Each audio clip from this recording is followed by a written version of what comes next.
So can I cross state lines or not? The answer is maybe, and it depends.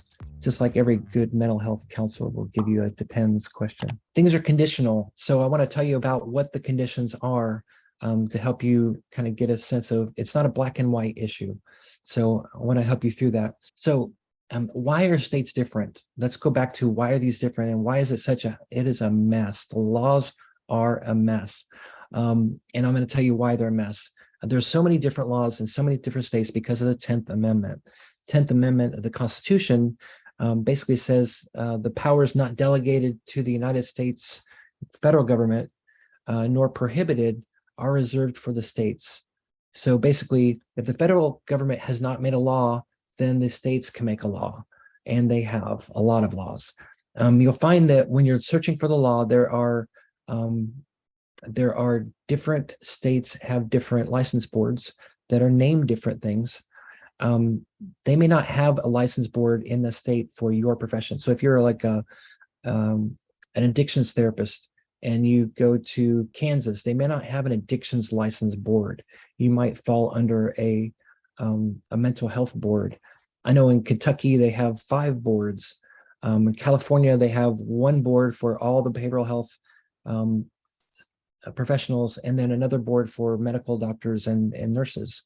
So these 12 states have what I call a composite board, blessed composite board, meaning you go to that one board for all of them. So I think Arizona is another one of those. And I'm not going to talk a lot about specific states because I'll guarantee to get it wrong because there's too many details that change. But in the research, that's what I found is that there are different boards in different states of different textures, if you will. So they may not have your board at all. What's commonly available is some kind of counseling board, a social work board, and a psychology board, but they may not have marriage and family therapists. They may not have peer support. They may not have addictions. So that's the state of there. So every state has a right to make their board a licensed board in their own rules. And some meet every year, some meet quarterly, some meet every 2 years. So that's why some of these don't change very often and some change a lot.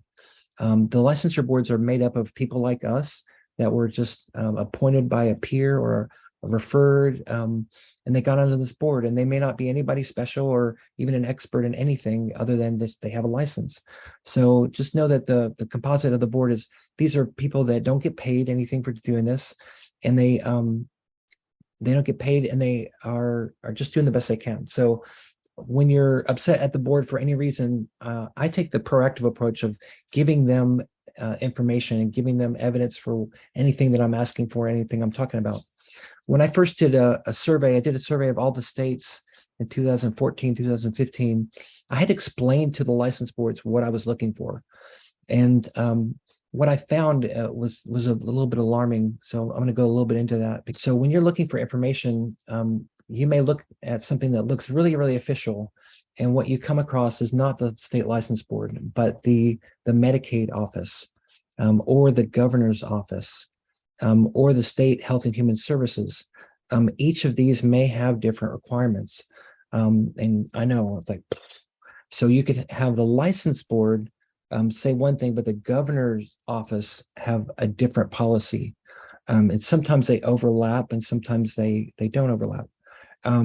So you just need to be aware that there are different regulations that come out for different things.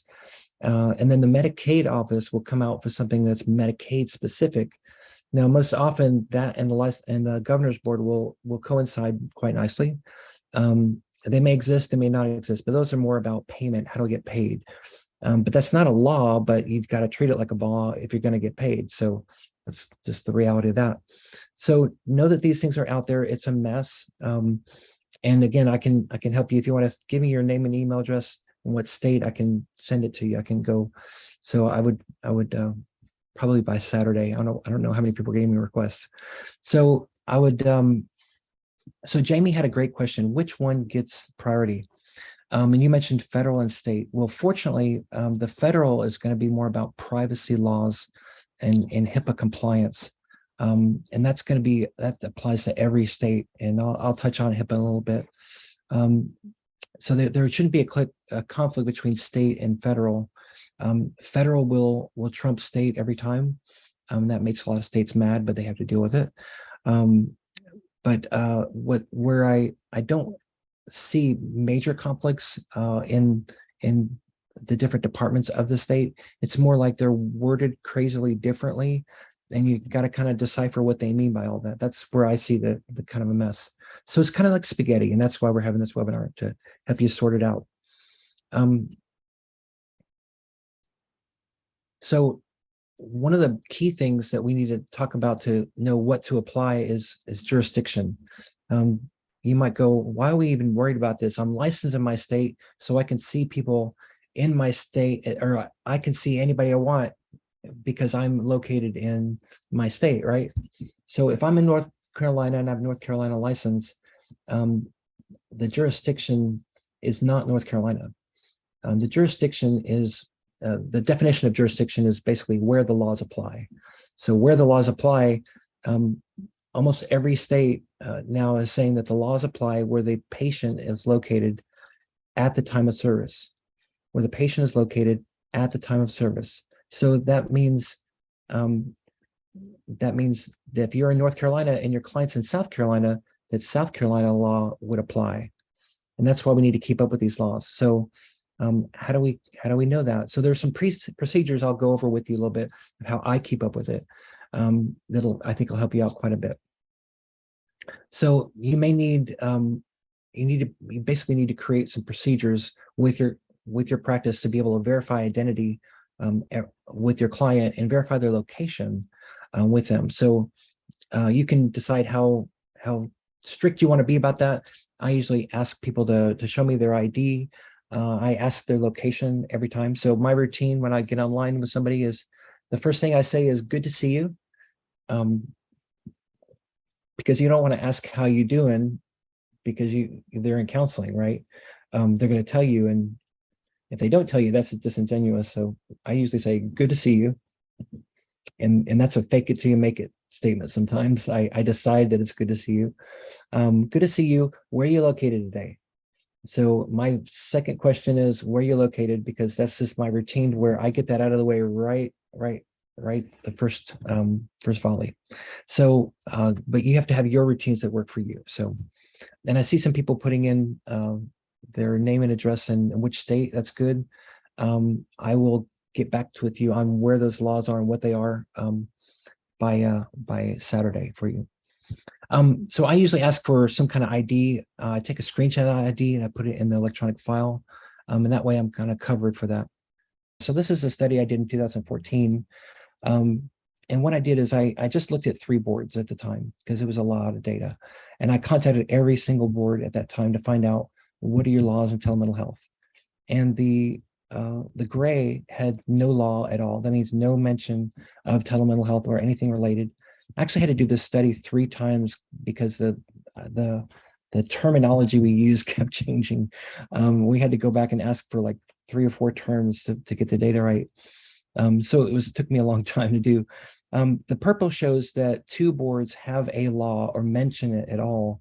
On the yellow, the social work only has a board.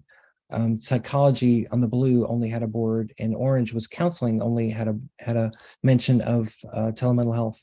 So that things have changed since then, but the map looks just as messy. I haven't gone through the study again, but anecdotally, I can tell you that there's not uniformity among all the licensure boards in one state, unless they have a composite board. So 12 states have the uniformity. Other states have this kind of all over the map.